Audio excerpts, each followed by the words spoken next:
Hey, didn't see you there. Welcome to East Coast Throwdown Community Throwdown. Please bear with us. We had a little bit of network issues that hung us up a little bit, but we can only be stopped so long because there's far too much fantastic fighting game action to bring you tonight. Once again, I'm Brad Muse. Liston the Prince is with me on your left, my right. How are you doing tonight, Liston? Great. I mean, we were here. We were here a few minutes ago, but they can't stop us for too long, as you just said, and they can't stop the action for too long. We have this great match lined up. We have a couple of great matches lined up. We have this iDom versus Archer. We were talking in length about this matchup before, and I'm sure both these competitors were anxiously waiting for their chance to play each other. Let's talk about the loser side of the action, though. Yeah, so down in the losers semifinals, which we will be watching after this, is JOE UMEROGAN versus Shine. So we were talking a little bit about, Shine, a name that we regularly see up here in these top fours here at Community Throwdown. JOE UMEROGAN, another name that you're not usually surprised to see in a top 8 of an East Coast facing bracket, but not quite on that same sort of guarantee on the short list, right? Like there's that category of like, if these names are in the bracket, they're in that top 8, and it's your Arts, your iDoms, to an extent maybe your Shines, depending on the actually, you know what? No, I'll give it to Shine. Shine's almost always in that top 8. Fluxwave's almost always in that top 8. But JOE UMEROGAN is one of those ones that you see in very commonly, but occasionally gets knocked out depending on how the bracket looks. But you can't sleep on JOE UMEROGAN.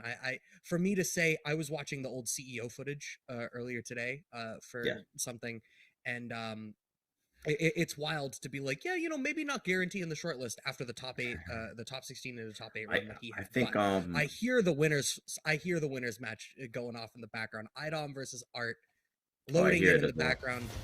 Yeah, definitely.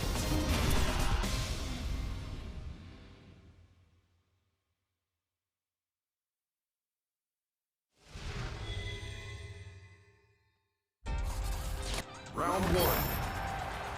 Fight!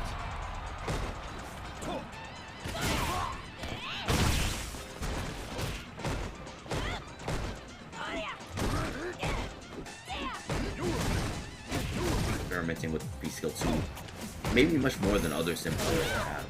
So, like, definitely knows it more, but I feel like sometimes it's better to go to the original B-Skill. Gain the mobility options, you gain some mix-up options as well, some defensive options, because you can float above a lot of things. Okay, has to use the break to get around that fireball trap. I was ready for that V-shift to just catch meaty. Veerversal at -2, an unfortunate Veerversal, but he just didn't want to deal with anything. That air limb there, he gives iDom trigger. Well, you still get hit by the sword spheres. Now off the command drop, which the mix. This isn't real Oki, so we just go right for the V-trigger activation. Look at all these plus frames, but ready to slide underneath the EX clap. Great presence of mind part, and like we keep talking. Jesus! Speaking about great presence of mind, that EX right through the gap. There is a slight gap there, depending on the version of the EX fireball that you use. But the bigger the gap, the more plus frames you have. Yeah, well, I mean, that was after, like, stand strong, crouch strong. There was so much respect for all those plus frames. But like you said, that gap was huge. And both of these players immediately demonstrating how comfortable they are with the matchup. Those very minor details. Now, okay, speaking of some matchup-specific stuff. Yeah, like, you know what? I've seen iDom practicing specific ways to punish Dalsim. Like, for instance, the standing light kick into the light yoga flame. If you V-shift that, so I think like Poison gets like a full weapon or something like that. So like, yeah, you can definitely see iDom like not resting on his laurels, but actually, evolving the matchup even further. Elbow will be plus, so we get dash-in pressure, V-reversal off the low short. The jump over, that's an unfortunate trade for iDom. Art, ooh, okay, iDom is getting an awful lot of stand short or stand jab tick into slight walk forward command grab. I don't know if Art is just holding down back enough that's allowing it to happen, or if Art is trying to walk back, and the slow walk speed of Sim is just what is exposing that, because even Laura has sufficient walk speed to walk against him. That's true, but you know what that standing like is +3, so she can definitely press buttons afterwards, be it like low or whatever. So I think there's sufficiently enough plus frames to dissuade the walking back. Oh. Oh my god. Okay, iDom. I see you. Breaking this man's ankles. We're dead off this? Yes, we are. That was the exact sequence every Laura player wants around that looks like that. He hops around on 1 foot. I'm breaking the ankle. The one ankle. The ankle he's hobbling on. No wonder he crumbles so fast. -2. Nice check for Part. Trying to start the offense. Stays same side. Oh yeah, doesn't want to give up the mid screen, it looks like. I wonder. These punishes are efficient. Like the V-ship punishes, super efficient. And it's funny. It's kind of funny to see her like dash through the Yoga Flame after the V-ship, like it's not even there. It's fully animated, and she just dashes through. Oh, wow. That's that thing. The number of times I've seen people complain about that. Only 1 hit of armor on Laura EX elbow, but it moves forward so fast that it tends to just bypass interacting with the fireball a second time. So even though it was an EX fireball, iDom still manages to just press through it just by way of the fact that he moves forward too far. A quick 2-0. Yeah, if you look at Street Fighter 4, right? I'll bring it back to Street Fighter 4. Projectiles and armor moves did not interact in this way. Round 1. Like there was like I think armor moves don't really have the slowdown that they did in Street Fighter 5. They just keep on going. Like there's less hit stop, and I guess the projectile has like there are like natural gaps that you just go through. But anyways, onto this third, and hopefully not for Arturo's sake, not the final game of the set. It's looking difficult though. Stand jab check. Trying to chase down, but Art finding some important counter pokes here. The flame carpet working out decently well here. A trade anti-air. We take what we can. Nice displacement. That teleport moving him exactly far enough. With a decent light lead, that could. Oh, that is gonna end right now. Before I can even finish my sentence, the activation unblock put Arturo into a situation where he didn't want to be. You know, can't blame him. Okay, I like that, using the limbs to trade with the fireball if he's too far away to slide underneath it. But iDom, you call out the punishes, but I think on top of just the punishes, the where iDom is placing the jumps has been immaculate and fearless. Like, none of the anti-airs from Art have mattered. Slide underneath the meaty fireball has consistently been the option, but it has simply not mattered. Plus frames after, low forward goes unchecked. Out, now the carpet is up. V-shift into V-break, no punish though. Yeah, like, I mean, there are defensive OSs you can do against that situation. For instance, if you're gonna get hit by the V-break anyways, then there should be no problem with you pressing a button, you know? Like, yeah, like if you were close enough, the V-break would have hit Arturo.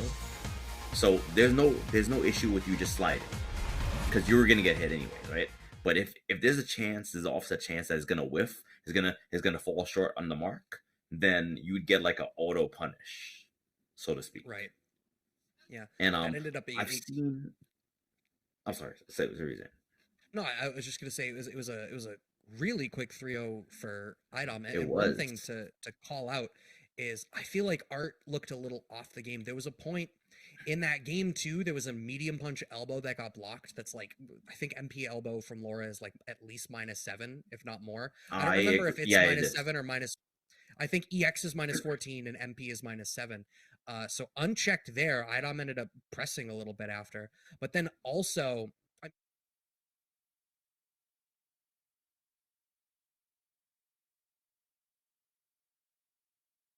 seemed like there should have been practiced answers to what iDom was doing, and we weren't seeing it. Things like dash pressure that was not real, going unchecked, and a consistent response, respect for stand short or stand jab ticks, which, like you said, stand short into crouch short is a real thing. A lot of the sort of default layer 1 block string pressure from Laura is you deal with that stand short, and it's like, is it going right into the low short that can cycle back into the elbow for +2 again, or is it a tick throw?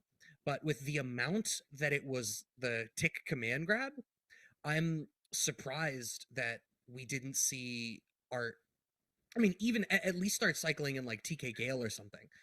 Another thing that I was surprised by in game 3, that first round of game 3, Art got the life lead. iDom was sitting on trigger activation, and Art, instead of backing away, which we had seen him do earlier in the set, kept pressing the offense, and that's what gave iDom the opportunity for that standing medium kick activate that ended up closing out the game. And it's like you handed iDom this opportunity to hit standing medium kick and activate either on hit or on block when you could have easily just backed off full screen again, which we had already seen you do at least once. Yeah, the thing about also what I would note about that matchup is that Laura is a character with armor moves. So in a way, defensively, she's not that great defensively because she doesn't have an invincible reversal. So Right. you can play around the armor to a degree. Obviously you have to watch for your situation where you have a 3-frame gap, right? But you can play around it. You can throw it, things like that. But like Haidam was making great use of the V shift. But anyways, enough about that match. We have a completely different match going on. JOE UMEROGAN versus Endemic Shine. Shine can stay on the Ibuki. Now, Shine obviously plays a couple of characters. Right? Has the Ibuki, has the Cody that we've seen a lot, has the Jury that we see very occasionally, probably the least of the three. But I figured that the Ibuki was a matchup choice. Is that a matchup choice against the Akuma? It's looking great right now with that air throw as an option to deal with this air approach from JOE UMEROGAN. Next hit will be stunned and then subsequently dead. A pretty clean first round here for Shine.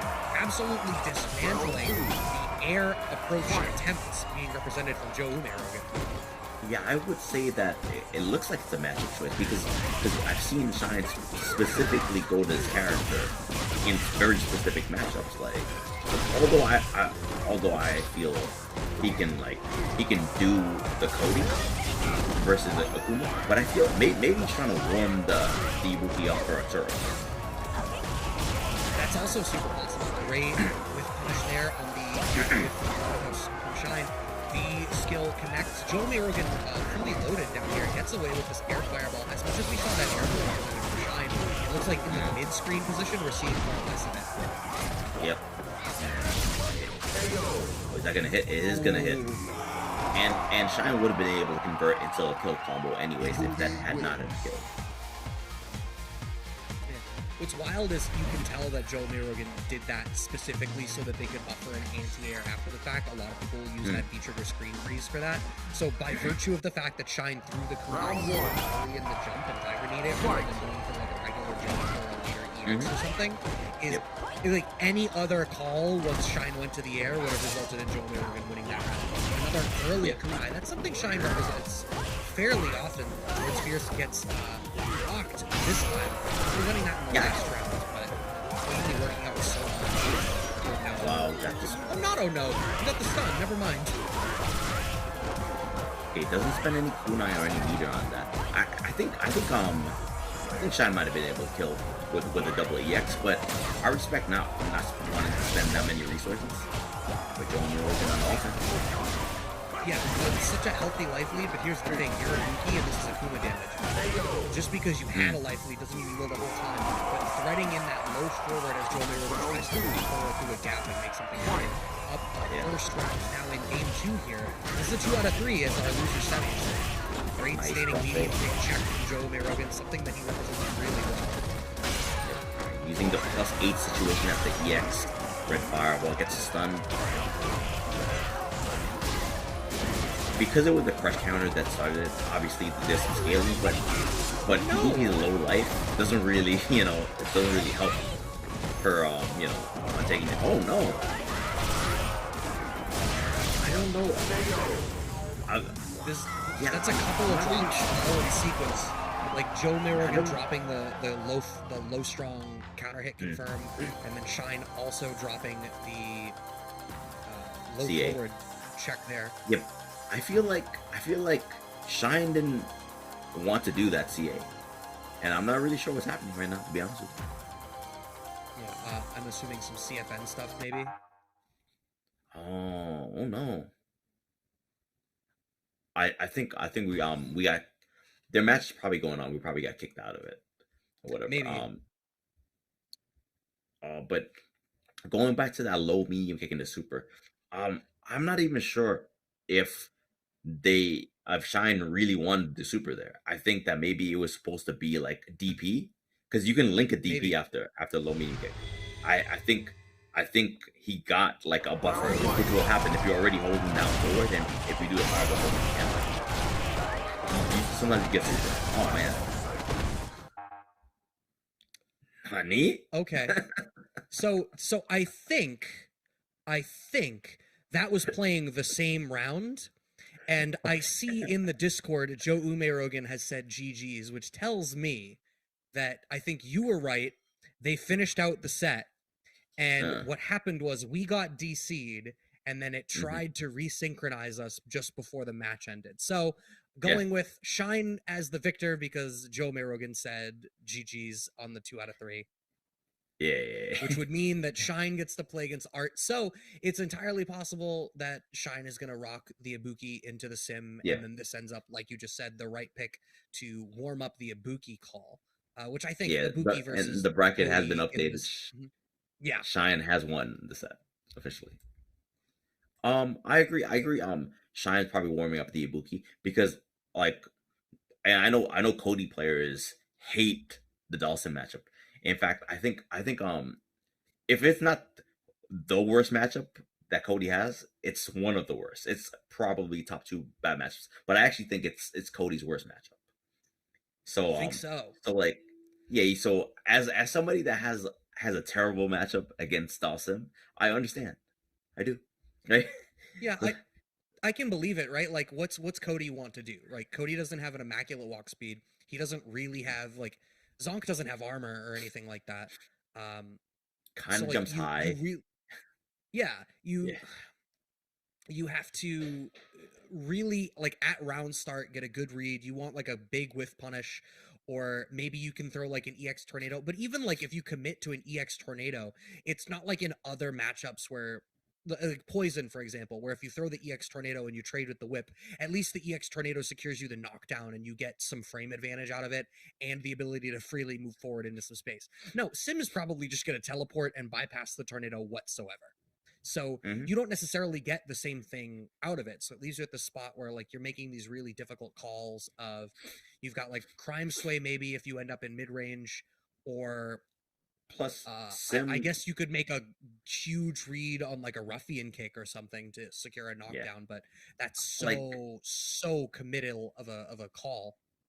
Yeah, Sim just shuts down the projectile plan that Cody would try anyway. So, like, you can just throw. It's funny, you can just throwing projectiles out of the window. That's not happening, right? Because every single time he's an anti-zoner. Yeah, he's gonna slide. Now you got knocked down. Now you're getting OP'd. You're a 4-frame jab character, so you can't mash on that unless you pick V skill 1, which doesn't do a lot of damage. It would be a DP option on frame 3, right? But I still think it's not that great anyways, because Sim doesn't have to play an offensive game against you. Sim, don't get me wrong, Sim can rush Cody down, or Sim can out neutral Cody. It does not matter what Sim does in that match. Either is right. And overwhelmingly, it seems like Cody players in general, like, you offer V-Skill 1 as a possibility, but I think overwhelmingly Cody players just prefer V-Skill 2, or picking a different character, which is what we are in fact getting. Shine on the Ibuki as we had expected. Are still rocking V-Skill 1 rather than the V-Skill 2. I think that still makes sense with the flight. You kind of want to use that so that you can generate threat from different areas. I feel like with how volatile these matchups can be, you don't always get the chance to get the V-Skill store for V-Skill 2. True. Well, specifically for this matchup, V-Skill 1 is very important. For instance, like, one of the tactics you would do with a regular character, besides them, against jump EX Kunai, is that you would try to neutral jump, or you jump backwards air to air, right? Just to not be on that plane on the ground, to be mixed up or get hit with Kunai and stuff with. But Sim just floats. Oh, but that's not gonna happen now. Oh, it blocks. Oh, I was so ready for Shine to blow that up. I thought we were going to see something with Trip Guard or something. Blocks gets the Yoga Sniper after cooking in the flame carpet, but unfortunately is not able to round it out, does not walk quite far enough forward. Art secures it with the crouch jab from the first round. Kunai in the air, secures air momentum here for Shine, but this float jab is actually doing a surprisingly good job of controlling the space immediately in front of Art, despite the angle that it comes out at. Still stuck in this corner right now. Shine though, great teleport. Yeah, like, has a read on when the Kunai is coming. Yeah, like it had like a, it actually aired the air at a really odd angle. I'm surprised it worked, but it did. That was one of those, there's always the talk of intentional versus emergent gameplay. That was an emergent air-to-air. Are we gonna, next hit for stun, gets the cross up. That is gonna stun out. Oh no. My god, Shine. Wait a minute, this could be problematic. Okay, never mind. Delay that. Final round. Shine playing with his food a little bit, or perhaps very much not normal people. We've seen more and more of these execution mistakes always seeming to come out in the clutch so far today. Yeah, like there was a slight mistake there, but it wasn't as costly as it could have been. Alright, but I mean, we also saw it in actually JOE UMEROGAN. Oh yeah, we did. What I call it. That looked super costly until we couldn't see the rest of the match. Right. What's the full offense? Now he does have a chance with that trigger and full CA. We'll have to see if Shine is able to land the hit, and does land that hit on that special counter it stayed on that float. This is not looking that bad for Shine. One hit. Yeah, the longer that this goes without Shine having to pay out these resources, the better it gets, because the right hit will generate that explosive offense. This could very well be a one-touch situation after the mix. Like, get the hit in neutral. Oh, okay. Shine is a little bit too high up. The float overhead does not connect. Gets away with that command dash. This is going to be the accusation now. Oh, and Archer just weathers the storm and blocks up the situation. Only 2 kunais left, then spend 1. Oh, misses a creep. And more of these execution mistakes from Shine. Yeah, like that was I'm not saying that he would have won off of that hit, but he needed that hit to get the game started. 20 seconds on the clock, you have one more EX, one more kunai. Then like it's possible to win off of those resources right there, and yeah, that was just a really terrible missed opportunity. And the more these add up, the more you start to wonder, like, I don't like looking at exactly the situation to be like, oh, you know, if this had gone our way, the round would have been different, but these are all starting to add up in what's already a matchup where, like, you need to get in and stay. You know what, though? I always say this, too. I always say your losses are the sum of your drops. So like, if you want to know why you lost, add up every single drop combo that you did, and see how much that damage equals. That's how I used to approach my my Marvel 3 tournament. If I didn't drop that combo, you'd have been dead. It's the rush counter, because the knockdown after the DP. These stream traps working out really well for Shine. The control game has only opened up a little bit, but I think Shine is getting away a lot. Nesting 2, 3, even 4 limbs together in the frame drop and catching Art eventually, really utilizing their trigger speed. Art in a position right now, though. Trigger. What's the 50-50? Goes for the back throw. Really smart decision. And you know why that was smart too? Because before the kunai even came back, like and Arturo had the opportunity to be shifted, goes for the throw, right? Now if Arturo did V-shift early, then the kunai probably would have hit him, right? If he V-shifted late, then all you did was go for throw. No biggie, you know? Yeah, it was it's a really good technique.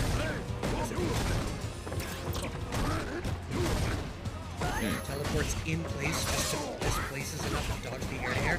These air kunais working really well for Shine. Oh, you're gonna get caught on the ground, generates a scramble situation. Shine continuing to pressure, has to spin the resource on this card. Oh, lands on the fireball. That's been damage into a stun. Right, This is gonna kill him. No, it's not gonna kill. Ooh. But even though it didn't kill it, like Arturo got a super meaty crouching meteor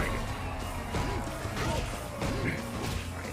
Arturo going into this third game, not set point just yet. But has a decent life lead. Nice shot. Back tech actually gets crossed up by way of the teleport. Art, the anti-zoner is doing some rushdown right now. Fireball does not quite connect. The EX Kunai opens up some stuff for Shine. Are we gonna, when do we elect to cash out? Good read on the roundhouse anti-air. There's the shuriken.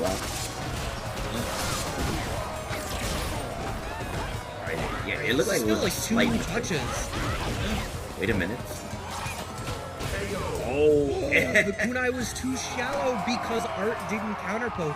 One of the things that Shine has been getting a lot out of that particular kunai toss is it's catching Art trying to hit like low short or low forward or something. So it's counter hitting Art counterpoking. Shine is playing a vertical based footsies game. But Art finally is like, all right, I'm going to wait just a little bit. I'm going to be much more willing to like take the throw and get in that space. Because if the kunai whiffs, I can just blow you up. And now up 2 games to 1 over Shine. Gets a counter on that. Didn't really have any meter to convert any further. Takes the damage he did. Oh, the counter lands. Shine though. I feel like Shine has a lot of opportunities. It's just like maybe the Ibuki just isn't as practice. Down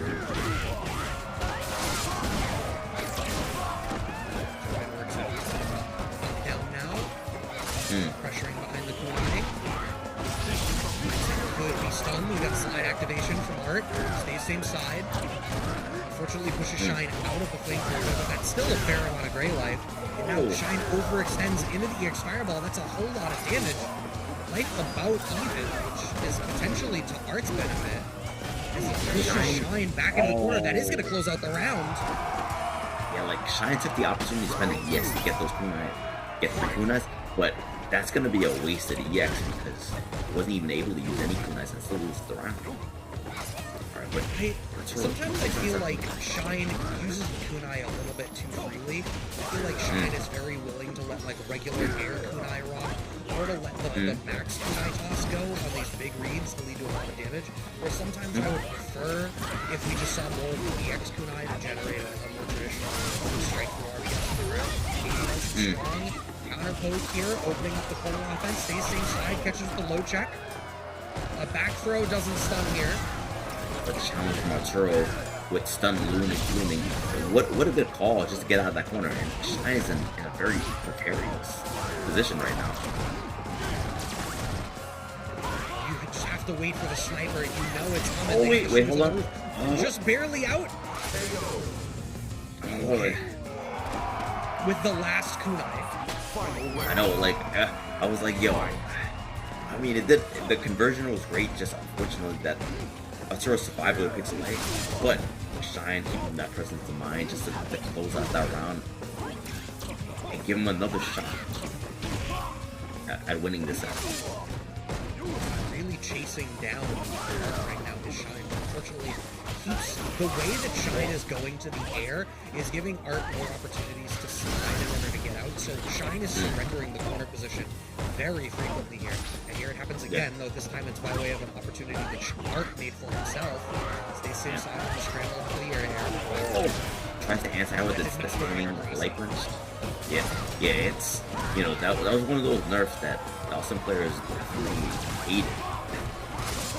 Since then, they've adapted and used Dawson's other strengths, which is kind of rocketing Dawson up the tier list. Right, the cool irony of like, oh no, you've made me bad at this one thing, which means I've now figured out that I'm great at these other things. Steals the corner position, is able to block the reversal. 30 seconds left on the clock, but Art can absolutely make this happen. 1 bar left. There's 1 bar on the side of Shine here. What are we going to see like in the air tonight? Is it a cross-up? Yes, it is. The air trade works out to Shine's benefit because that standing medium kick, or jumping medium kick rather, having that backwards hitbox on the cross-up, meaning we ending up at 2-2 here. Shine, I don't want to like speak too ill of Shine, but I feel like Shine is kind of barely scraping by. Art is doing a really good job in this matchup. I think it's just that the longer it's going, Shine is tightening up in some of those critical spots where he needed to. I mean, like, the Ibuki definitely isn't as practiced as it once was, but at the same time, though, like, I will give credit to Shine for being able to like bring out this tool and find some chinks in the armor. Dawson's armor, that is.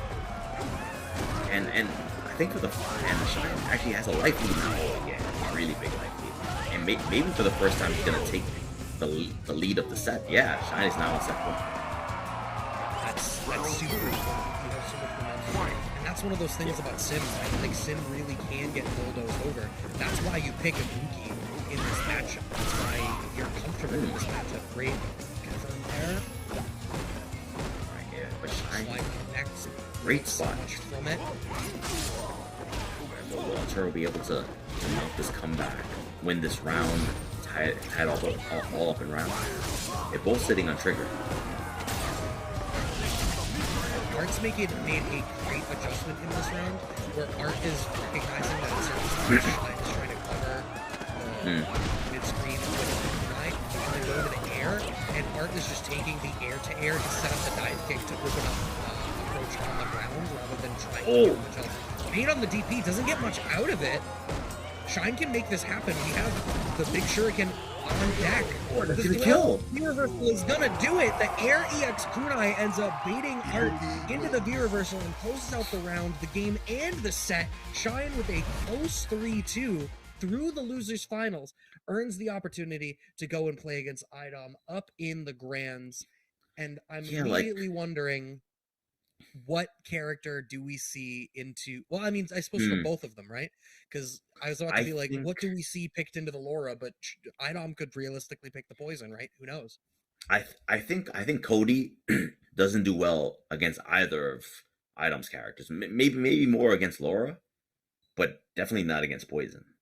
Because I see a similar issue with fighting against Dalsim against poison, right? Very similar issue. Now, I also think that because of a lack of reversals, that Laura could be an issue. Obviously, you can pick V-Skill 1. I don't know if you want to pick V-Skill 1. Like, you're giving up damage, you know? No one wants to pick V-Skill 1. like it is an option. It is an option. But at the same time, though, like, I feel like the Ibuki would fight both of those options much better. Or even the Yuri, the jury. I'm sorry, the jury. Yeah. Option well, I think we've seen Shine pick Jury into iDom's Laura and win a couple of times. One of the things I think part of the advantage that the Jury pick has is like her kick limbs reach so far. It puts you in this really great spot to swing underneath the clap, which really stalls sort of the range 1 plus offense that Laura gets, where sometimes you'll see Laura throwing out those claps in spots specifically to hit, super meaty and try to steal turns back.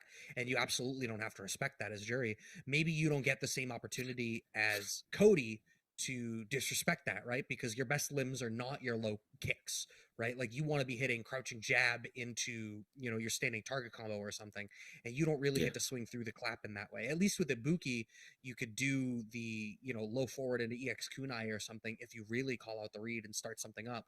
But if you're making the call specifically around clap, then maybe Jury is the best pick. And Jury has a good amount of mobility too, that I think Jury can fight poison decently. Like, she's good walk speed, good normals. Maybe you can make it a hard read to get in on certain things.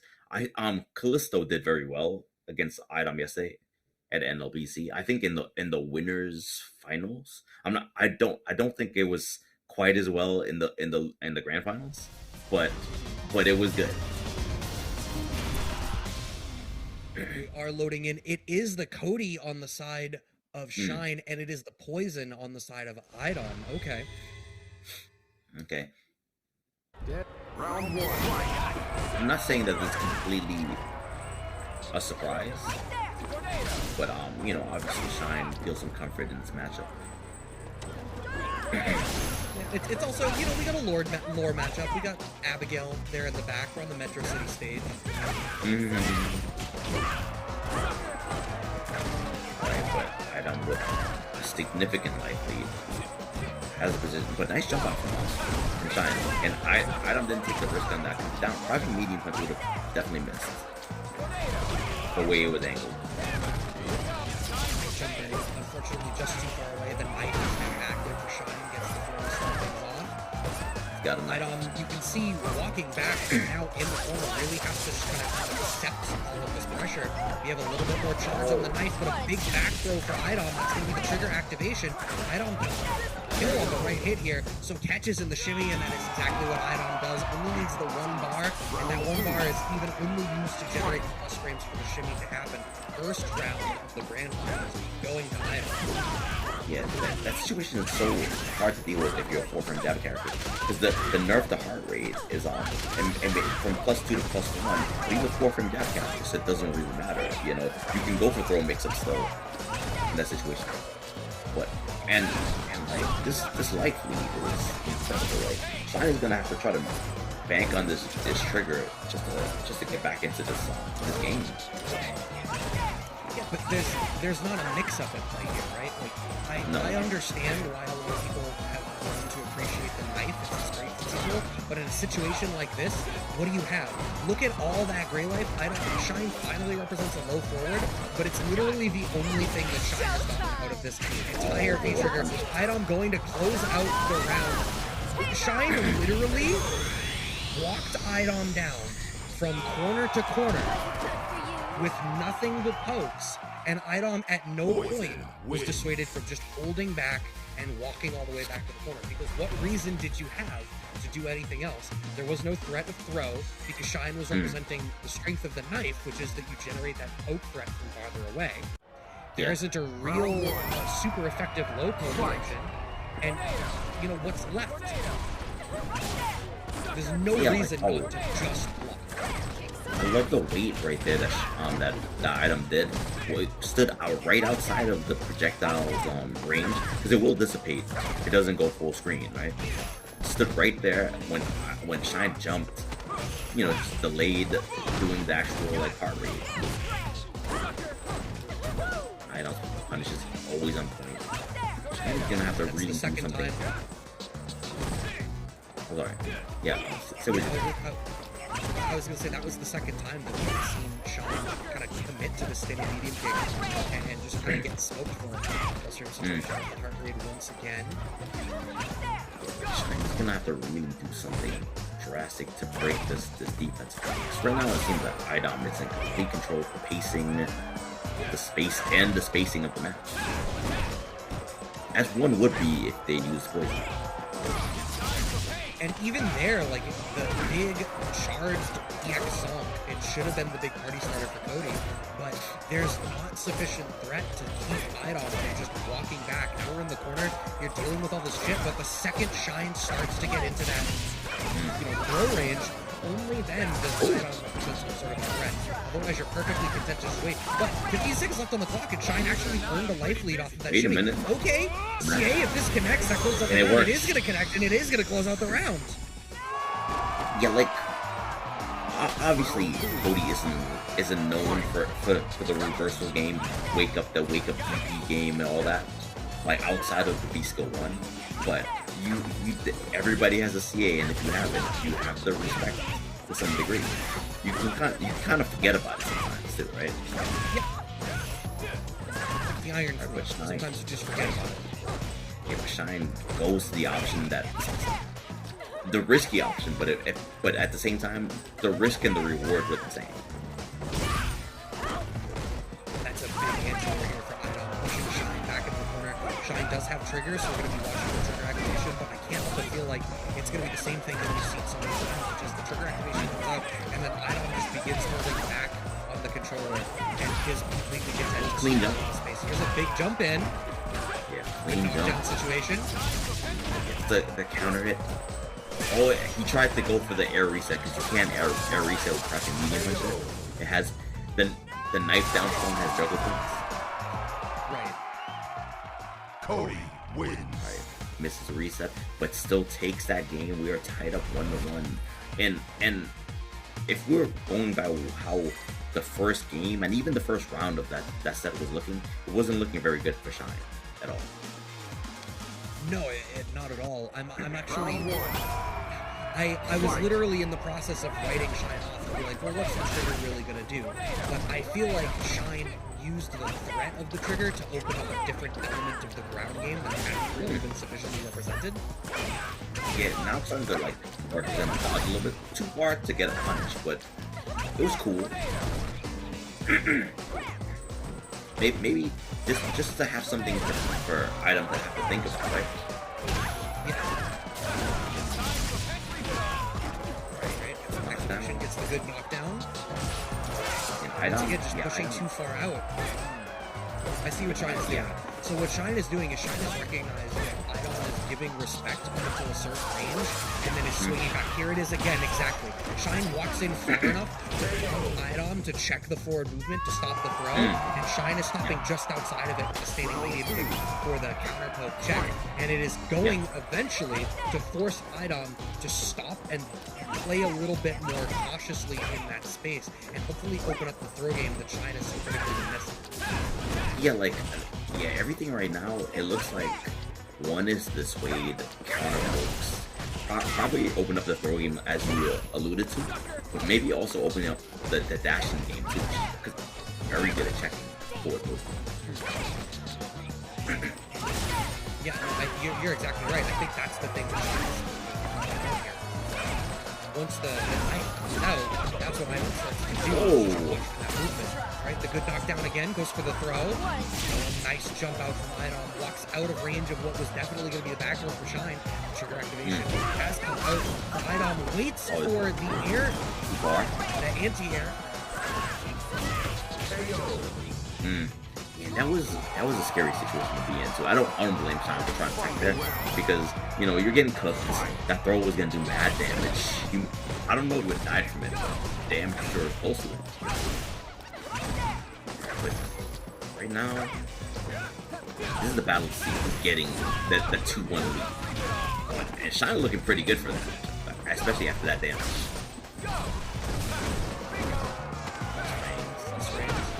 Finally gets the throw. I feel like that's maybe the first throw. So critically, iDom caught reaching right after the throw. iDom's tech game has been really good, but Shine slowly but surely over the span of this grand finals right now is starting to expose some of these tendencies.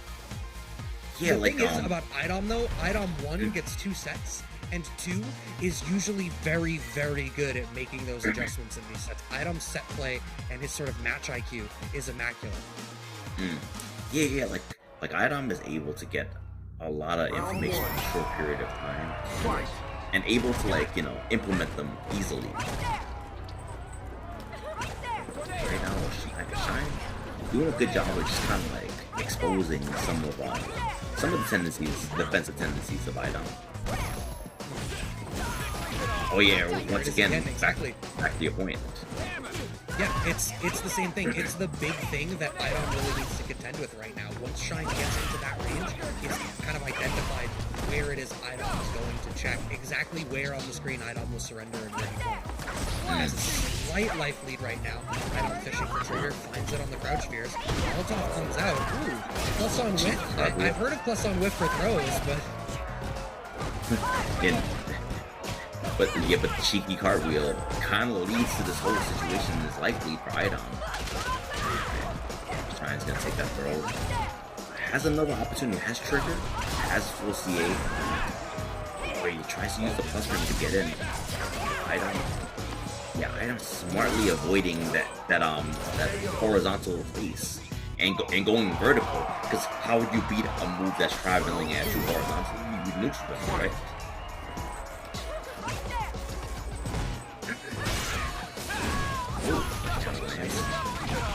Actually even has the wall bounce on deck with the charge. A little bit of V-gauge on the French way follow-up. But the check, Shine believed that he had done sufficient work to condition iDom to let him go in for the throw. Stand up, working out, that's how that is. Forward position.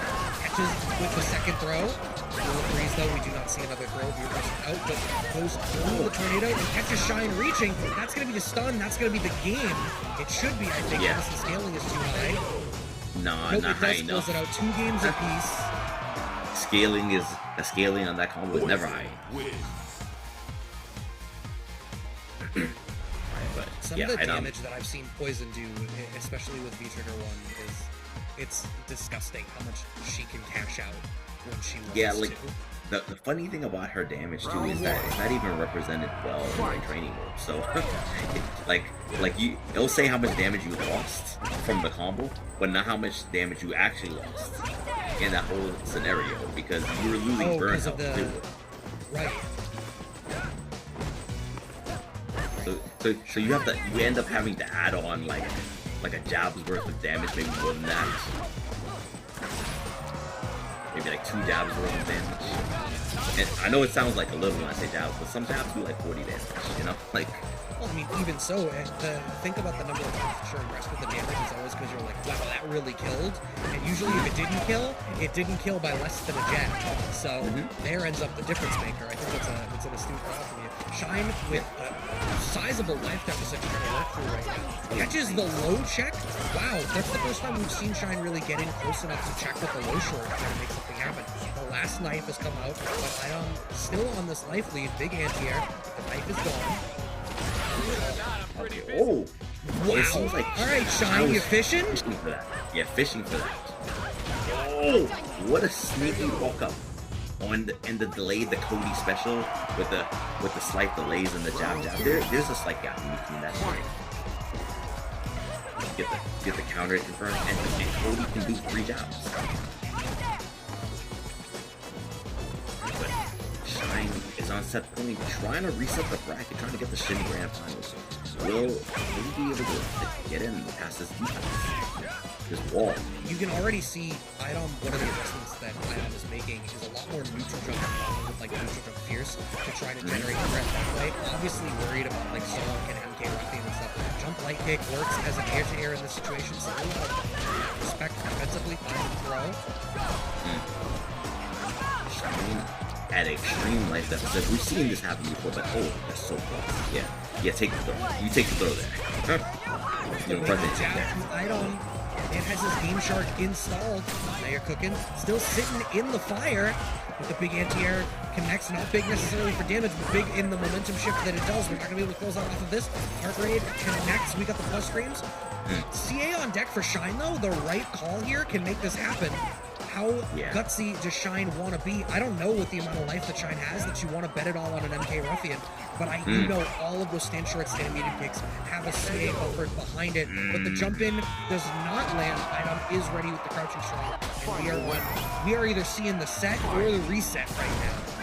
You know what? I like the adjustment from iDom too, because like how Shine was getting in before was a lot of empty jumps at max range, because Cody can play that game with his jump round being extremely long. But like, iDom actually maneuvered Poison in closer to be able to compensate for that. Okay, back throw from iDom steals the corner position. We get away with a forward dash here to Shine, but already has to respect a lot of the space. And we're back to that standing medium kick to slow iDom's counter poking down.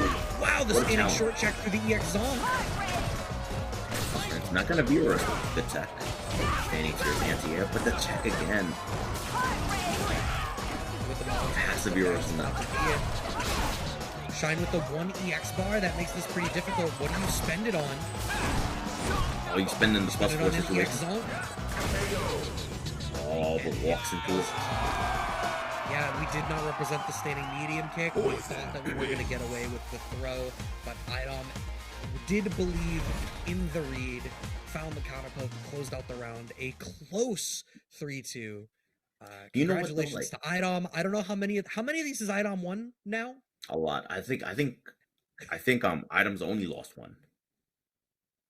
Wait, has iDom lost 1? I was about to say, I'm pretty sure the only one that I remember iDom not winning, iDom didn't attend. No, I think iDom didn't attend, but iDom lost 1 also. I'm scrolling back to try to see. I think it's iDom not that I don't one. believe you. It's that I just want to see it with my eyeballs. It was like I forgot who won that tournament. I know I think Arturo beat iDom like I've twice. scrolled back. I've scrolled back in our top 8 log far enough to be last year's community throwdowns, I've still only seen iDom in first if iDom's in the top 8. Uh, I mean, I could I'm be wrong. sure I it's could be wrong. happened somewhere. No, I'm sure it's happened somewhere. Maybe I'm Uh, mixing it up. Yeah, so Okay. congratulations once again to iDom. And iDom, not only does iDom win the money again, Mhm. but this was actually the last of our Street Fighter V tournaments for this invocation of Community Throwdown. So the champion and the final champion for Street Fighter V. So a little bit of love to them and love to all of you who have been hanging out and watching with us so far through this, and for Facebook Gaming for partnering with us to show some support to the Street Fighter community that we've all been engaging with. We do still have Guilty Gear Strive coming at you tonight, as well as another Guilty Gear Strive bracket next week. So there is more Community Throwdown coming. Don't get too sad. It's not all over yet. You still get to see more of these fighting games that you love to see and listen to Liston and I just a little bit more for this evening. Yep.